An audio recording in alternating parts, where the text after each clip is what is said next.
Hello everyone, welcome to Raksha academy. आज के lecture में हमें डिस्कस करना है महात्मा गांधी के बारे में।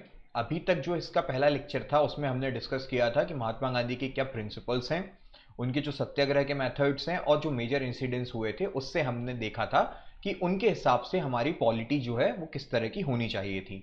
इसी में हमने उनके एथिक्स के बारे में भी डिस्कस किया था।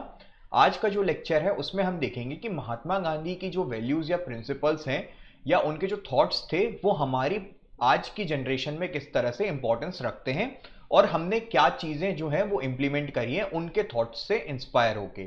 ठीक है, तो यही जो चीज थी वो हमारी छूट गई थी, वो आज हम कंप्लीट करेंगे। तो कल वाला जो लेक्चर है उसका मैं एक शॉर्ट ब्रीफ देना चाहूंगा आपको। तो उसमें हमने जो है उनका ब्रीफ इंट्रोडक्शन देखा था। ठीक है, उनके जो मेजर इंसिडेंट्स थे, जैसे हमने देखा था कि डांडी मार्च के टाइम क्या क्या हुआ था, कि एक तरह से लीडरशिप किस तरह से उनकी आई थी। ठीक है, और कौन कौन से थिंकर्स जो हैं वो इस यूनिट में हमें गांधी जी से इंस्पायर्ड हैं या फिर हमें उनके थॉट्स में सिमिलैरिटी कहाँ पे मिल रही है। जैसे हमने बोला था कि जवाहरलाल नेहरू पढ़ा है हमने अपने कोर्स में, तो उसमें हमने देखा था कि गांधी जी के थॉट्स से आपको इंस्पायर्ड है वो उनका सोशलिज्म। ठीक है, जयप्रकाश नारायण हमने पढ़ा अपने कोर्स में, तो उसमें हमने देखा कि सर्वोदय जो है वो गांधी जी से इंस्पायर्ड है उनकी थ्योरी। तो यही सारी चीजें जो है वो हमें गांधी जी के भी लेक्चर में हमने डिस्कस करी थी। तो फिर हमने और क्या पढ़ा कि गांधी जी की फिलॉसफी क्या है। ठीक है, कि ट्रुथ किस तरह से सेंट्रल एक्सिस की तरह काम करता है। For him truth is like a god. ठीक है, और non violence is the way to reach god. ठीक है, ये सारी हमने चीजें पढ़ी। फिर हमने उनके थिंकर्स, उनका आइडियलिज्म, और हम जो बोल रहे हैं कि एक तरह से प्रैक्टिकल आइडियलिज्म क्या होता है वो भी हमने डिस्कस किया था। फिर गांधीयन एथिक्स के बारे में हमने देखा था कि ट्रुथ, नॉन वायलेंस। आज के टाइम पे हम बात करते हैं किसकी, स्वराज की। ठीक है, आत्मनिर्भर होने की, डिसेंट्रलाइजेशन की, कि थ्री टीयर जो है वो पंचायती राज होना चाहिए, ये भी हमने डिस्कस किया। फिर उसके बाद में हमने सर्वोदय की बात करी। फिर स्वच्छ भारत जो है आज के टाइम पे जो चल रहा है वो भी किससे इंस्पायर्ड है, गांधी जी से ही इंस्पायर्ड है। तो क्लीनिनेस की बात करी। तो यही जो थॉट्स हैं वो हम क्या कर रहे हैं आज के टाइम पे अपने पॉलिटी में इंक्लूड कर रहे हैं। ठीक है, और उनके जो हमने प्रिंसिपल्स पढ़े थे, जैसे ट्रस्टीशिप पढ़ा हमने हमने एंड ऑफ मीन्स पढ़ा। ठीक है, तो ये सारे हम जो है डिस्कस कर चुके थे। ये सबसे ज्यादा इंपॉर्टेंट है जिसमें हमने क्या पढ़ा था, सेवन सिंस के बारे में पढ़ा था उनके। फिर बाकी जो हम देखते हैं कि गांधी जी के जो थॉट्स थे वो किन किन से इंस्पायर्ड थे, उसमें आप देखेंगे तो सोक्रेट्स हो गया, टोल्स्टॉय हो गया। ठीक है, महावीर, बुद्ध, इन सब की थ्योरी से गांधी जी के भी थॉट्स इंस्पायर्ड हैं। फिर डेमोक्रेसी किस तरह से होनी चाहिए। ठीक है, ये सारी चीजें जो है हमने डिस्कस करी उनमें। फिर अगर हम देखते हैं कि मॉरालिटी क्या होती है, तो मॉरालिटी हमने डिस्कस करी कि एक स्ट्रॉन्ग कैरेक्टर बिल्ड होता है। ठीक है, उसके लिए मॉरलिटी किस तरह से इंपॉर्टेंट रहती है। अगर हम एडमिनिस्ट्रेशन में या सिविल सर्विसेज में जा रहे हैं तो हमारे लिए मॉरलिटी किस तरह से होनी चाहिए, हमारे वैल्यूज, हमारी इंटीग्रिटी क्या होनी चाहिए। तो ये सारी चीजें जो है हम वो एथिक्स में पढ़ते थे, पर हमें आज जो इस टॉपिक में हम डिस्कस कर रहे हैं ये किस में दिया गया है, हमारे पेपर 2 में दिया गया है। ठीक है, तो इसमें हमें कनेक्ट करना है किससे, हमारी पॉलिटी से। ठीक है, जो हम गवर्नेंस में उनके थॉट्स का किस तरह से यूज कर सकते हैं। तो इसलिए हम जो है इन सब थिंकर्स को पढ़ रहे थे। फिर आगे बढ़ते हैं तो हमने यहाँ पे उनके एथिक्स देखे थे कि पॉलिटिक्स में नॉन वायलेंस होना नहीं चाहिए। ठीक है, वायलेंस नहीं होना चाहिए। फिर साथ में ही हम देखते हैं कि जो डर्टी हैंड्स की बात होती है पॉलिटिक्स में, या फिर हम देखते हैं कि जो अनइक्वालिटी और जो डिस्क्रिमिनेशन का यूज किया जाता है अपने पॉलिटिकल एजेंडा के लिए, तो वो गलत होता है। इन्होंने खुद ही कहा था कि कांग्रेस को जो है वो डिसॉल्व हो जाना चाहिए, क्योंकि इनके हिसाब से एक सोसाइटी एज अ राम राज्य की तरह कंसीडर करनी चाहिए, जो कि बेस्ड हो किसके, ट्रुथ के और नॉन वायलेंस के। ठीक है, तभी वो सोसाइटी जो है वो अपने आप अच्छे से ग्रो करेगी। फिर हमने क्या देखा कि सोशल स्टेबिलिटी किस तरह से होती है, और सेल्फ की जो सफरिंग की बात करते हैं तो हमने वो देखा कि एक सत्याग्रही क्या होता है। तो सत्याग्रही वो होगा जिसमें नॉन एंगर, नॉन रिटेलिएशन और सेल्फ सेक्रीफाइस, ये 3 क्वालिटी होंगी। ठीक है, तो ये हमने डिस्कस किया था। फिर हमने उनके लिटरेरी वर्क्स देखे कि लिटरेरी वर्क्स पे आपने खुद ही देखा होगा कि पहले के टाइम पे एथिक्स में क्वेश्चन आ जाते थे जिसमें सीधे सीधे बुक्स पूछ ली जाती थी। तो ये सब हमने डिस्कस किया हुआ है। ठीक है, अभी मैं बताना चाहूंगा कि जो हमारा कोर्स है उसमें भी हमने क्या किया, अभी तक हमने 5 थिंकर्स जो थे वो कंप्लीट कर लिए थे। ये जो 6th है महात्मा गांधी, ये आपके सामने यूट्यूब पे भी अवेलेबल है और साथ में कोर्स में भी रहेगा। अब हमारे जो 2 बच रहे हैं वो क्या है, कौटिल्य और दीनदयाल उपाध्याय। तो ये भी हम जो है वो कोर्स में अपडेट करेंगे। तो यहां पे आपको बताना चाहूंगा कि आप जो है वो कोर्स देख सकते हैं। ठीक है, आप एप्लीकेशन को इंस्टॉल करें और वहां जाके आप कोर्स अगर देखेंगे तो आपको खुद ही दिखेगा कि यहां पे हम लोगों ने आपको मेंस के पर्सपेक्टिव से ये सारी यूनिट्स जो है वो कवर करवाई हैं। तो अगर आपके पास में ज्यादा टाइम नहीं है या आप सेल्फ स्टडी नहीं कर पा रहे हैं तो आप यहां जाके कोर्स जो है वो जरूर देख सकते हैं। अब आप यहां पे देखिए, जो हमारा लेक्चर जो बचा हुआ था उसमें हमें डिस्कस करना था कि गांधी जी का आज के टाइम पे हम पॉलिटी में किस तरह से यूज कर रहे हैं, या फिर क्या कर रहे हैं कि उनकी जो पॉलिटी है वो किस तरह से काम आ रही है। ठीक है, उनके थॉट्स जो है हमारे पॉलिटी में किस तरह से काम आ रहे हैं। अगर हम देखते हैं सोशल स्फीयर की बात करें कि जो एज अ सोसाइटी में गांधी जी का क्या रोल चल रहा है, तो उसमें आप देखोगे तो इंक्लूसिव डेवलपमेंट की जो हम बात कर रहे हैं, ठीक है, इंक्लूसिव डेवलपमेंट मतलब सभी के लिए डेवलपमेंट की बात कही जा रही है। वो भी किसका आइडिया था? गांधी जी के ही थॉट्स के आइडिया थे, जिसमें हम क्या बात करते हैं मेजरली सर्वोदय के बारे में। सर्वोदय मतलब सबका उदय होना चाहिए, सभी लोग ग्रो कर रहे हैं सोसाइटी में। ऐसा नहीं है कि एक ही पूरी जो हम बोल सकते हैं एक ही क्लास जो है वो पूरा ग्रो कर रही है और दूसरे जो क्या है उसका डिग्रेडेशन हो रहा है। तो ऐसे में एज अ होल हमारी ह्यूमैनिटी या हमारी पूरी कम्युनिटी की बात कर रहे हैं तो वो ग्रो नहीं करेगी, या हमारा नेशन जो है वो ग्रो नहीं करेगा अगर सिर्फ एक ही क्लास ग्रो करेगी। तो सभी को ग्रो करना है, तभी वो क्या कहलाएगा? सर्वोदय कहलाएगा। फिर अगर हम बात करते हैं, अगर सोशल स्फीयर की बात करें तो सोशल मतलब सामाजिक, तो हमारे समाज में जो भी चीजें हो रही हैं उनमें गांधी जी का क्या रिलेवेंस आएगा या उनके थॉट्स का क्या रिलेवेंस है, वो सब चीजें हमें आज को देखनी है इसमें। अगर हम बात करते हैं कि अगर कोई भी प्रोटेस्ट होती है जिसमें हम क्या करते हैं अपनी गवर्नमेंट की जो पॉलिसीज हैं या जो गवर्नमेंट कोई एक्शन ले रही है उससे हम क्या कर रहे हैं, हमें अपना अगेंस्ट में अगर शो करना है तो उसके लिए हम ये नहीं है कि वॉयलेंस का सहारा लेते हैं। ठीक है, तो आजकल के टाइम में हम क्या करते हैं, आप खुद ही देखते हैं कि आंदोलन चलते हैं जो वहां पे पीसफुली प्रोटेस्ट किया जाता है। जैसे अभी ही आप देख रहे थे कि अगर जब एमपीपीएससी का ही कुछ हुआ था इशू, तो वहां पे भी स्टूडेंट्स लोग गए थे, तो वहां पे उन लोग आराम से खड़े हुए थे, ठीक है, धरना वगैरह दिया, स्ट्राइक्स वगैरह। तो जो हम सत्याग्रह में देख रहे थे कि हंगर स्ट्राइक होती है, ठीक है, फास्टिंग होती है, पीसफुल पिकेटिंग होती है, ये सब हमने जो डिस्कस किया था, तो उसी तरीके से आप क्या बोलते हो, अपनी गवर्नमेंट तक एक मैसेज पहुंचाते हो कि हम आपके जो थॉट्स हैं उससे एग्री नहीं कर रहे हैं, तो आप अपना विरोध प्रदर्शन जो है वो उनको इस तरीके से दिखाते हो। तो वही क्या है, गांधी जी के सत्याग्रह से इंस्पायर्ड है। फिर अगर पीसफुल प्रोटेस्ट की बात करें तो कैंडल मार्च भी एक एग्जांपल है उसका। ठीक है, तो उसी तरीके से हम क्या है, जस्टिस की मांग करते हैं अपने सिस्टम से। तो यहां पे हमारे जो जस्टिस की बात करते हैं तो ये हमें कहां से मिलता है, हमारी जुडिशियरी से मिलता है। तो अब जुडिशियरी के लिए भी आपने एक चीज सुनी होगी, जुडिशियल एक्टिविज्म की बात करी होगी, पीआईएल की बात होती है। तो ये सारे जो मैटर हैं, अगर आप अपना क्या कर रहे हो, प्रोटेस्ट दिखा रहे हो और वो प्रोटेस्ट हाईलाइट हो रही है, तब आपकी जुडिशियरी के नजरों में आएगा वो टॉपिक। ठीक है, तभी वो जो है एक्शन चालू होगा। तो ये क्या है, एक तरीका है जो गांधी जी के थॉट से इंस्पायर्ड है, जिससे हम क्या करते हैं कि अगर हम अपनी गवर्नमेंट से एग्री नहीं कर रहे हैं तो हम उसके अगेंस्ट में जाके प्रोटेस्ट वगैरह करते हैं पीसफुली। तो वो किसके थॉट्स हैं, गांधी जी के ही थॉट्स हैं। फिर अगर हम बात करें सोशल स्फीयर में और देखते हैं, तो आज जो हम देख रहे हैं सैनिटेशन की बात हो रही है, ठीक है, स्वच्छ भारत मिशन की बात हो रही है, तो ये किसके व्यूज हैं, गांधी जी के ही व्यूज थे जो हमें आज के टाइम पे रिलेवेंस हो रख रहे हैं। फिर upliftment of the depressed classes, तो डिप्रेस्ड क्लास के अपलिफ्टमेंट की बात कर रहे हैं। तो अभी ही हमारे यहाँ पे क्वेश्चन भी आया था कि आकांक्षा स्कीम किससे रिलेटेड है। ठीक है, तो जो गवर्नमेंट की स्कीम चल रही है, चाहे वो एससी हो, एसटी हो, डिप्रेस्ड क्लासेस हो, ठीक है, और साथ में हम देख रहे हैं डिसेबल्ड क्लासेस हो, तो उन सब के लिए पर्टिकुलर स्कीम्स चलाई जा रही हैं। इससे होता क्या है, रिजर्वेशन से भी होता क्या है कि जो लोगों तक पूरी गवर्नमेंट की सुविधाएं नहीं पहुंच रही हैं, तो उनके लिए एक हम क्या कर दें, मीडियम तैयार कर दें कि ताकि उनको ये सारी चीजें अवेलेबल होने लग जाएं और उनका भी अपलिफ्टमेंट हो। ठीक है, वो भी क्या करें, मेन चैनलाइज्ड सोसाइटी का पार्ट बन पाए। तो इसी के लिए क्या होता है, गांधी जी ने भी आपने देखा होगा कि हरिजनों के लिए क्या किया था, सेवा शुरू कर दी थी। जब हम देखते हैं कि 1931 हुआ था, जब इरविन का पैक्ट हुआ था, फिर उसके बाद में पूना पैक्ट हुआ था, तो गांधी जी जो है वो पॉलिटिकली अपने आप को उन्होंने साइड कर लिया था और उन्होंने पूरे कुछ साल जो थे वो डिनोट किए थे किसके लिए, लोगों की सेवा करने के लिए जो कि डिप्रेस्ड क्लास में थे।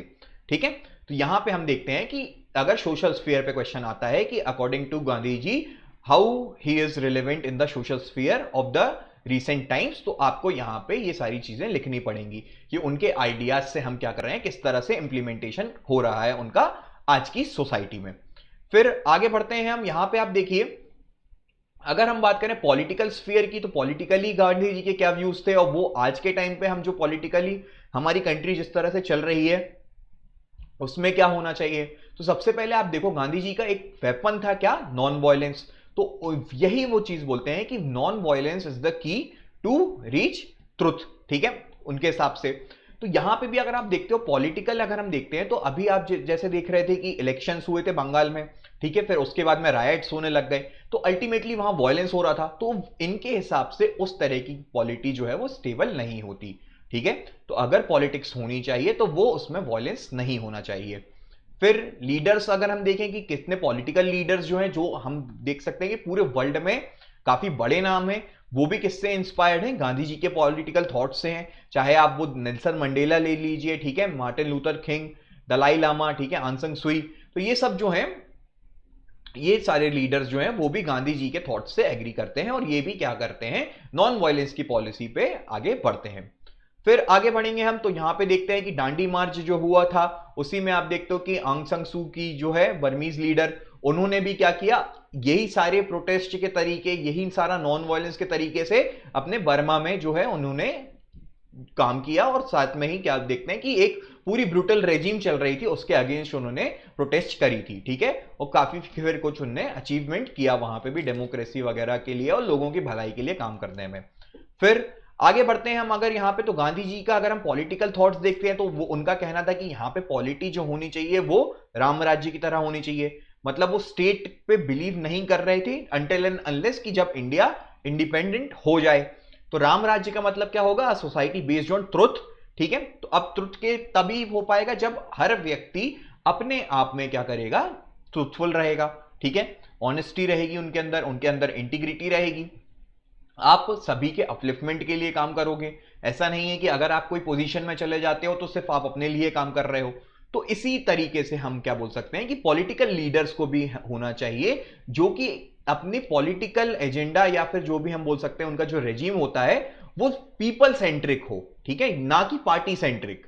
अगर पार्टी सेंट्रिक रहेगा तो वो क्या करेंगे, अपने ही लिए आएंगे, काम करेंगे, ठीक है, उनकी पार्टी किस तरह से ग्रो कर रही है। जैसे हम पूरे करंट के ही एग्जांपल लेंगे, चाहे अब वो कोई पार्टी की क्रिटिसिज्म हो या फिर वो पार्टी कुछ अच्छा कर रही है, हमने दोनों चीजों की बात करी, ठीक है। अब जैसे स्वच्छ भारत अभियान की बात कर रहे थे तो वो हमने देखा था कि हाँ वो अच्छा काम कर रहे हैं, तो जो पॉलिटिकल पार्टीज जो अभी पावर में है वो अच्छा काम कर रही हैं। पर अगर एज अ क्रिटिसिज्म देखा जाए तो अभी रिसेंटली टाइम्स में क्या हो रहा है कि हम देखते हैं कि सोशल मीडिया वगैरह में कि पॉलिटिकल पार्टीज जो है वो भले ही अपना काम जो भी कर रही हैं पर अब वो एक इमेज बिल्डिंग का काम भी कर रहे हैं कि उनकी इमेज अच्छी होनी चाहिए, इसलिए वो कर रहे हैं, ठीक है। जब भी आप देखते हो कि इलेक्शन सामने आते हैं तभी रिजर्वेशन, तभी गरीब की बात की जाती है। तो इस तरीके से हमारी पॉलिटी नहीं होनी चाहिए। तो पॉलिटी जो होगी हमारी वो बेस्ड ऑन द ट्रुथ होनी चाहिए और जिसमें सभी ह्यूमन को as a equal, class equality के साथ में काम करना चाहिए, ठीक है। तो ये ही थॉट्स जो थे वो गांधी जी ने हमें बताए थे। अब हालांकि हम देखते हैं कि अभी यहां पे थोड़ा सा अगर जो हम रिसेंट में बात करें तो ये सारी चीजें हमें नहीं दिख रही हैं, ठीक है, कुछ हद तक यहां पे फॉलो होती है, पर अगर जैसे ही इलेक्शंस आते हैं तो काफी चीजें चेंज होती रहती हैं, ठीक है। ये सारी चीजें जो हैं वो हम आपको एज अ थिंकिंग डेवलप करने के लिए बता रहे हैं, पर हालांकि अगर हम एग्जाम पॉइंट ऑफ व्यू में देखेंगे तो हमें इस तरीके के डायरेक्ट क्रिटिसिज्म करने से बचना चाहिए, ठीक है। फिर आगे बढ़ते हैं, अगर हम देखें इकोनॉमिक स्फीयर की बात करते हैं तो इकोनॉमिक स्फीयर में गांधी जी का कहां रोल है। तो हम देखते थे कि गांधी जी ने ही क्या किया था, चरखा वगैरह के बारे में बात करी थी। एमएसएमई जो उनकी पॉलिसी है कि एमएसएमई का प्रमोशन होना चाहिए, तो उससे क्या होगा, जो हमारे छोटे छोटे व्यापारी हैं उनका बिजनेस जो है वो आगे बढ़ना चाहिए, तभी क्या होगा, जो हमारी इकोनॉमी है वो स्ट्रांग हो पाएगी। क्योंकि अगर हम देखते हैं स्ट्रांग की बात करेंगे तो इकोनॉमी में भी आपने पढ़ा होगा कि 3 स्फीयर होते हैं, ठीक है, कि प्राइमरी, सेकेंडरी और टर्शियरी 3 तरह के सेक्टर होते हैं, ठीक है। प्राइमरी में क्या होता है, जो कि पूरे लैंड वगैरह जो नेचुरल रिसोर्सेज पे डिपेंडेंट रहते हैं, एग्रीकल्चर हो गया। सेकेंडरी में क्या होगा, जो हमारी इंडस्ट्रीज रहती है, और टर्शियरी में सर्विसेज आती हैं, ठीक है। तो अब इसमें ये वाली जो स्पीयर्स की बात करें तो इसमें से अगर आपका जब प्राइमरी सेक्टर जो है वो सबसे ज्यादा स्ट्रेंथ में रहेगा तो आपकी इकोनॉमी अपने आप ही क्या होगी, सेल्फ सफिशिएंट बनने की तरफ, या सेल्फ जो रिलायंट की बात करते हैं हम, उस तरफ आगे बढ़ेगी, ठीक है। फिर आगे देखो, यहां पे जब इंक्लूसिव ग्रोथ की बात करते हैं तो जैसे हमारी योजना हो गई, जनधन योजना हो गई, जिसमें क्या होता है, गरीबों के अकाउंट खोले जा रहे हैं, उनको लिंक किया जा रहा है, सबको डिजिटलाइज किया जा रहा है।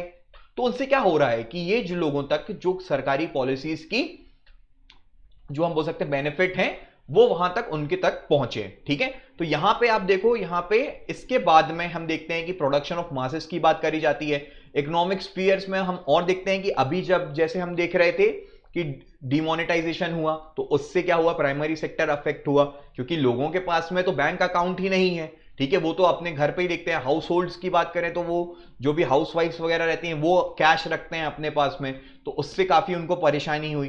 फिर हम देखते हैं कि जब लॉकडाउन हुआ तो लॉकडाउन में भी सबसे ज्यादा हम देख रहे हैं तो जो छोटे छोटे व्यापारी हैं, जैसे सपोज वेजिटेबल वाले हैं, ठीक है, इन लोग के पास में खाने के लिए नहीं था। इसलिए नहीं था क्योंकि इनका तो डेली खर्चा चलता है कि डेली कमाना है, डेली खाना है, ठीक है। पर यहां पे ही क्या हो रहा था, जो हमारा जब लॉकडाउन लगा था तो जो छोटे छोटे वर्कर्स थे उनको सबसे ज्यादा इफेक्ट किया था, तो इसलिए आप देख रहे थे कि हमारी जीडीपी भी कम हुई थी। तो हम बोल सकते हैं कि अगर हमें अपने नेशन की इकोनॉमी को डेवलप करना है तो हमें जो सबसे लास्ट में जो लोग हैं, जो हमारे क्या कर रहे हैं, पूरे जो स्पीयर है, इकोनॉमिक स्पीयर, उसका जो बेस बना रहे हैं, उनको स्ट्रॉन्ग करना पड़ेगा। तो यही जो है किसके थॉट्स थे, गांधी जी के थॉट्स थे। फिर इन्वायरमेंटलिज्म की बात करें तो इन्वायरमेंटलिज्म में आप देखोगे कि पॉल्यूशन की बात होती है। अभी भी आप देख रहे हो कि पॉल्यूशन की एक बहुत मेजर कंसर्न्स है, ठीक है। फॉरेस्ट फायर वगैरह हो रही है, कार्बन डाइऑक्साइड बढ़ रही है, ओजोन लेयर डिप्लीट हो रही है, इंडस्ट्रियलाइजेशन रैपिडली होता जा रहा है, अर्बनाइजेशन बढ़ रहा है, तो फॉरेस्ट कम होते जा रहे हैं। अभी हम देख रहे हैं कि जो हमारे मध्य प्रदेश में है कि डायमंड के लिए पेड़ काटे जा रहे हैं, बक्सवा जहां पे जगह है, ठीक है। तो उससे क्या हो रहा है, अल्टीमेटली हम डायमंड्स तो ले लेंगे पर क्या हम पेड़ के बिना रह पाएंगे? अभी आप खुद ही देख रहे हो कि लोग ऑक्सीजन के लिए तरस गए, ठीक है, कि ऑक्सीजन नहीं मिल रही, ठीक है। तो उसलिए अगर आप देखोगे जब आप नेचुरल चीजों को डिग्रेड करोगे तो ultimately earth will also retaliate somehow, ठीक है। तो यहीं पे यही हो रहा है कि अगर हमने क्या किया है, किसी भी चीज का ओवर एक्सप्लॉइटेशन किया है तो हमें भी उसके कॉन्सिक्वेंसेस आने वाले टाइम पे फेस करने पड़ेंगे। इसलिए हम क्या बात करते हैं, सस्टेनेबल डेवलपमेंट की बात करते हैं। तो सस्टेनेबल डेवलपमेंट का मतलब क्या होता है कि जो हम आगे वाली जनरेशन है उसके लिए भी सोच के काम कर रहे हैं और चीजों का उसी तरह से यूज करेंगे, ठीक है। तो हम वही बोलते हैं कि जो हमने इनहेरिट नहीं करी है अपने फोरफादर्स से, हमने क्या किया, बोरो किया है अपने फ्यूचर जनरेशन से। तो यही बात जो है वो गांधी जी ने भी बताई थी। तो क्लीनलीनेस का जो हम आत्मनिर्भर भारत की बात करते हैं तो वो भी गांधी जी से इंस्पायर्ड है। बाकी आप देख रहे हो कि गांधी जी ने बोला था कि जो इंडस्ट्रियलाइजेशन होना चाहिए, ठीक है, वो रिस्ट्रिक्टेड रहना चाहिए, ठीक है। अनरिस्ट्रिक्टेड कर दोगे तो हर कहीं पे आप देखोगे कि सबसे पहले अगर इंडस्ट्री अपन लगाते भी हैं, अगर हम इकोनॉमिक्स में भी पढ़ते हैं तो उसमें लैंड, कैपिटल, लेबर, ये सारी चीजें इंपॉर्टेंट होती हैं। पर अगर आप देखोगे तो मेनली जब लैंड आएगा तो वो कहां पे आएगा, इंडस्ट्रीज हम कभी रेसिडेंशियल एरियाज में तो लगा नहीं पाते, हम लगाएंगे बाहर, ठीक है। तो वहां पे हमें डिफॉरेस्टेशन करना पड़ेगा, हमें लैंड की रिक्वायरमेंट रहेगी, फिर हमें वाटर की रहेगी, फिर जो उसका पॉल्यूशन जो होगा उसका वेस्ट कहां जाएगा, तो उसके लिए भी हमें पूरी डंपिंग की व्यवस्था करनी पड़ती है। तो इसके लिए जो इंडस्ट्रीज होनी चाहिए वो प्रॉपर बननी चाहिए और प्रॉपर उनका पूरा मेंटेनेंस होना चाहिए, ठीक है, ताकि जो हमारा एनवायरमेंट है वो ज्यादा पॉल्यूट ना हो, क्योंकि अल्टीमेटली हम ही को ही कॉन्सिक्वेंसेस उसके फेस करने पड़ जाएंगे, ठीक है। तो यहां पे हमने क्या देखा, गांधी जी के एनवायरमेंटल थॉट्स के बारे में देखा। अब अगर हम एडमिनिस्ट्रेटिव स्फीयर में देखें तो एडमिनिस्ट्रेटिव स्फीयर्स में आप देखोगे स्फीयर में कि गांधी जी का, हम बोल सकते हैं कि पॉलिटिक्स जो हम बात कर रहे थे उसमें इतना ज्यादा इन्वॉल्वमेंट नहीं था, ठीक है, हम खुद ही देखते हैं। पर आप फिर जो देखते हो कि क्वेश्चंस आता है कि Y Gandhi ji accepted partitions, तो उसकी कंडीशंस अलग थी, ठीक है। पर अब हम यहां पे देख रहे हैं कि गांधी जी का क्या इशू था। तो आप देखोगे कि इंटरनल अफेयर्स जो देख रहे थे कि कश्मीर में, सेंट्रल इंडिया, नॉर्थ ईस्ट में जो चल रहे थे, वो गांधी जी के आइडियल से अगर हम देखें, नॉन वायलेंस और सत्याग्रह से, वो काफी हद तक अच्छे से सॉल्व हो सकते थे, ठीक है। इंटरनेशनल स्फीयर में देखेंगे तो उनकी फॉरेन पॉलिसीज जो है वो काफी पीसफुल थी, ठीक है। तो अगर हम देखते हैं जवाहरलाल नेहरू की पॉलिसी के बारे में जो हमने डिस्कस किया, उसमें हमने पंचशील पढ़ा था, नॉन अलाइंड पढ़ा था, तो ये भी समाउ किससे इंस्पायर्ड है, गांधी जी से इंस्पायर्ड है। तो अगर हम ओवरऑल देखते हैं तो गांधी जी जो है वो हमारे सिलेबस के अकॉर्डिंग और हमारी लाइफ में भी काफी इंपॉर्टेंस रखते हैं, उनके थॉट्स, ठीक है। अगर हमें सिविल सेवा में आगे बढ़ना है या एक अच्छा सिविल सर्वेंट बनना है तो हमें ये सारे जो इनके वैल्यूज हैं, ठीक है, उनको आगे रखना पड़ेगा अपने साथ में। फिर उनके अगर हम देख सकते हैं कि आज के टाइम पे और क्या हो सकता है, तो आप देखते हो कि आई फॉर एन आई, ठीक है, makes a whole world blind. तो अगर आप जो है रिटेलिएट करोगे, आप जैसा कर रहे हो, सामने वाला आपके जैसा जो कर रहा है और आप भी उसी को क्या करोगे, रिटेलिएट करके जवाब दोगे, तो उसमें और आप में कोई फर्क नहीं रहेगा। फिर हम क्या बात करेंगे, पीसफुल कोएग्जिस्टेंस की बात करते हैं, इकोनॉमिक इंडिपेंडेंस की बात करते हैं, रिस्पेक्ट ऑफ वुमेन, ठीक है, चाइल्ड सेंटर्ड एजुकेशन, फिर basic education to everyone, universal brotherhood. ये सारे पॉइंट्स जो हैं वो आप गांधी जी के बारे में और सारी चीजें लिख सकते हो, ठीक है। तो ये जो लेक्चर था जिसमें हमने गांधी जी के बारे में पढ़ा है, तो इससे ही आप जो है ये जो पीडीएफ है वो आपको रक्षा एकेडमी के एप्लीकेशन पे मिल जाएगी और टेलीग्राम चैनल पे भी मिल जाएगी। ठीक है, इसके सारे जो लेक्चर्स हैं वो आपको रक्षा एकेडमी के एप्लीकेशन पे अवेलेबल रहेंगे। हमारे सिर्फ 2 थिंकर्स बचे हैं, वो हम आने वाले 2 से 3 दिन में कंप्लीट कर देंगे। तो इस तरह से आपकी जो यूनिट 4 है पॉलिटिकल थिंकर्स की, वो खत्म हो जाएगी। और फिर जो हमारे एथिक्स के थिंकर्स हैं उसमें आप देखोगे तो यूट्यूब पे 4 न्यूली एडेड थिंकर्स जो हैं वो आपको यहाँ पे दिए गए हैं। ठीक है, जिसमें मैंने आपको सोक्रेट्स, शंकर और सावित्री बाई फुले और चारवाक, इन चारों के बारे में पढ़ाया था। अब बाकी के जो हमारे कोर्स में है वो मैं कंप्लीट करवाऊंगा आने वाले समय में। ठीक है, तो अभी यही टाइम है कि आप मेंस की तैयारी करें। ठीक है, भले ही हमारे साथ ना करें पर मेंस की तैयारी अब जल्दी से शुरू करें, क्योंकि आने वाले टाइम पे हमारे पास में उतना टाइम नहीं मिलेगा कि हम उसमें अपने मेंस को अच्छे से स्ट्रॉन्ग कर पाएं। अभी जो लोग मेंस के लिए अपियर हो रहे हैं वो एक बार को अच्छे से मेंस पढ़ लेंगे, पर अगर आपने अभी ढील दी तो आपके लिए आने वाले टाइम में अगर आपका प्री निकल भी जाता है तो मेंस में आपको टफ कंपटीशन फेस करना पड़ेगा। ठीक है, थैंक यू।